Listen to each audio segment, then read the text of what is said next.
नाशिक जिल्ह्यातील 193 ग्रामपंचायतींचं बिगुल जानेवारीत वाजण्याचे चिन्ह.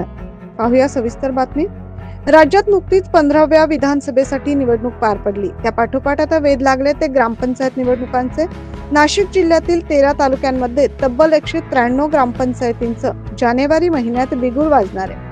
मात्र याआधी पार पडणाऱ्या सरपंच आरक्षण सोडतीकडे संबंधित ग्रामस्थांच्या नजरा लागल्यात. यावर्षी लोकसभेसह विधानसभेच्या निवडणुका पार पडल्या. यामध्ये लोकसभेत महाविकास आघाडीला तर विधानसभेत महायुतीला अपेक्षेपेक्षाही जास्त यश मिळाले. त्यामुळे आता महायुती आणि महाविकास आघाडीतील नेत्यांसह कार्यकर्त्यांचे ग्रामपंचायत निवडणुकीकडे लक्ष वेधले गेले.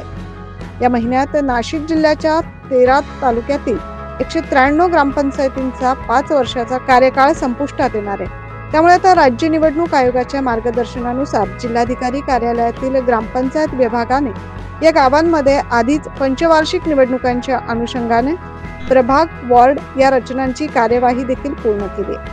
लोकसभा आणि विधानसभेपेक्षा देखील ग्रामपंचायत निवडणूक चुरशीची होण्याची चिन्ह आहेत. त्यामुळे गाव ग्रामपंचायतीवर कोणाची सत्ता येणार हे बघणं महत्त्वाचं असणार आहे. Bureau report 9 news Maharashtra.